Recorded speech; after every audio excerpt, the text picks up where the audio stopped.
management protokol. Salah satu standar pentinggalan dan pengontrolan sesi dan paket teleponi yang dikembangkan oleh IETP sebagai bagian dari internet multimedia konferensial arsitektur adalah merupakan sistem integration protokol atau SIP.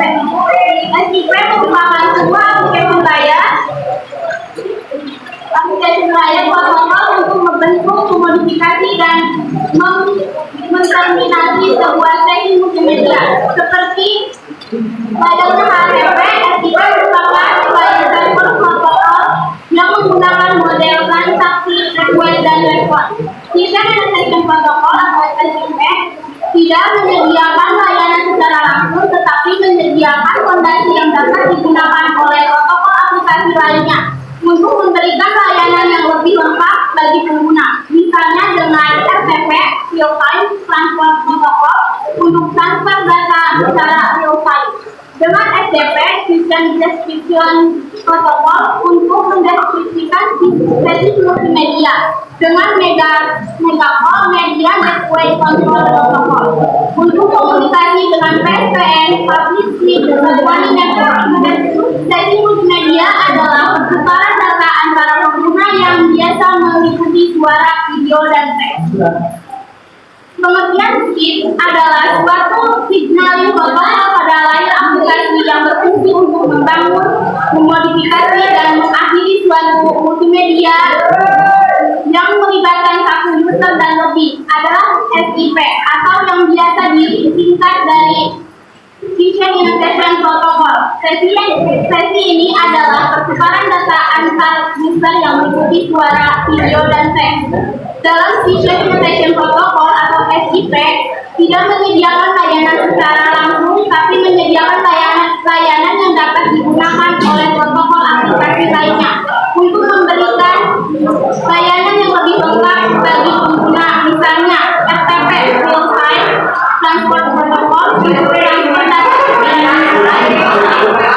SDP System Description Protocol untuk mendeskripsikan sesi multimedia, Megapol Media Gateway Control Protocol untuk komunikasi dengan PSTN Public Telephone Network. Baik, materi yang selanjutnya yang akan dibacakan oleh Saudara Rangga.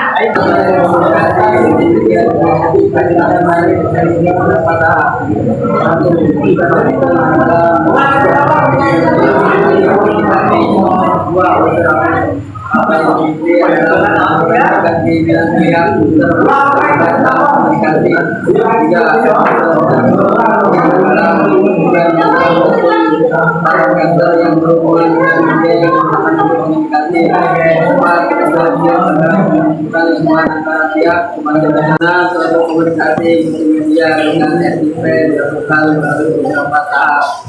Moderator adalah menentukan lokasi pengguna yang akan komunikasi. Aplikasi adalah mengklarifikasi keinginan pihak user untuk terlibat dalam komunikasi. Ketiga, usability adalah menentukan media maupun user yang berhubungan dengan media yang digunakan untuk komunikasi. Empat, untuk adalah menentukan hubungan kepala pihak pengambil dengan pihak yang kami. Materi yang selanjutnya yang akan dibacakan oleh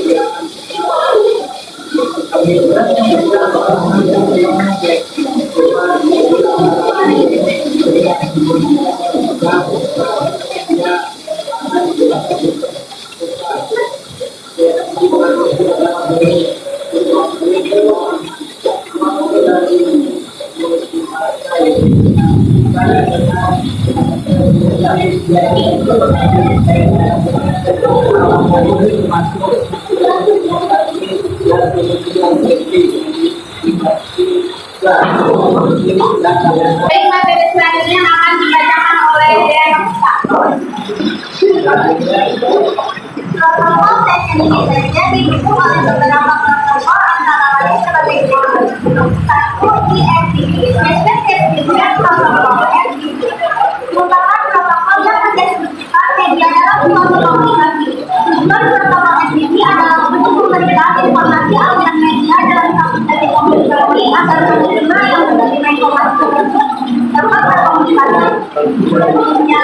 NCP saja protokol merupakan suatu protokol yang terbilang sebagai protokol yang menunjukkan kebebasan tersebut dan dikomunikasi. Ini relevan.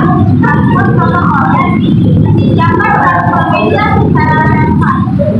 Transport protokol RCTP mengatur teknik dalam periode menstruasinya pakai tulisannya berisi feedback antara kali dan distribusi merupakan algoritma pemodern yang rekomendasi seperti di 723 di 1 apabila di 78 dan di 79 untuk audio atau 261. Materi selanjutnya aplikasi dan kelebihan NCP.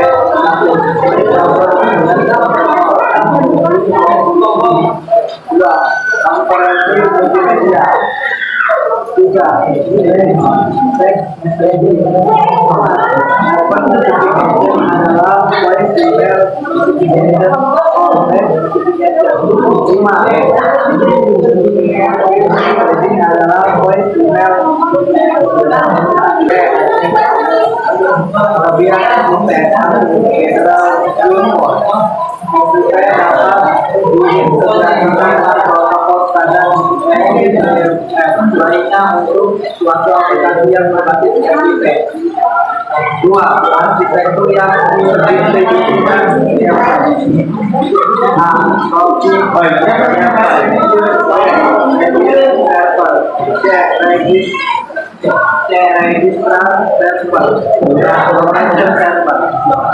Tiga, sederhana pengamanan message berbasis HTML, bukan binary message.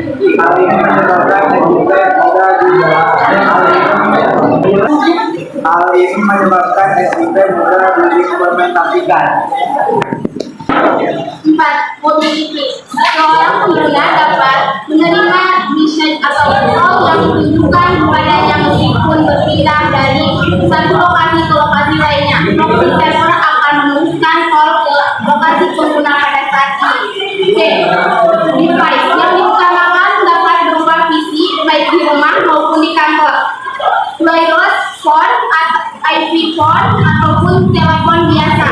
5. Layanan dapat dibuat dengan call processing language atau CPL dan Common Gateway Interface (CGI), antara lain sebagai berikut: call waiting, call forwarding, call blocking, atau basic input.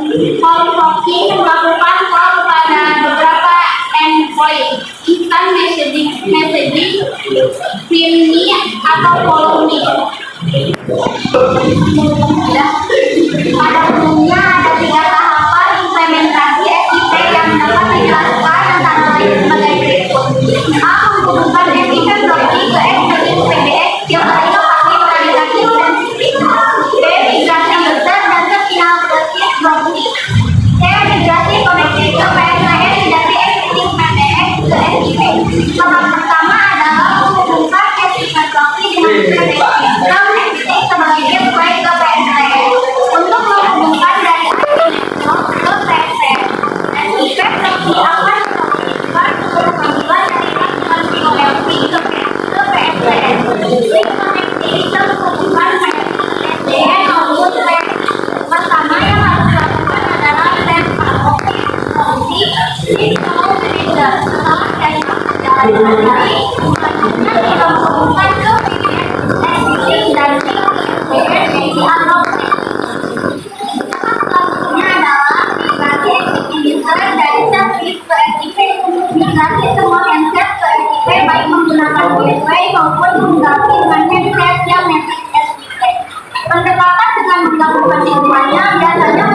Ingat yang baik. Selanjutnya adalah setup SIP application server untuk mengakomodasi fitur-fitur yang dibutuhkan dengan seperti voicemail, notifikasi, konferensi, GPS, file ekonomi, dan masih banyak lagi fitur yang disupport SIP.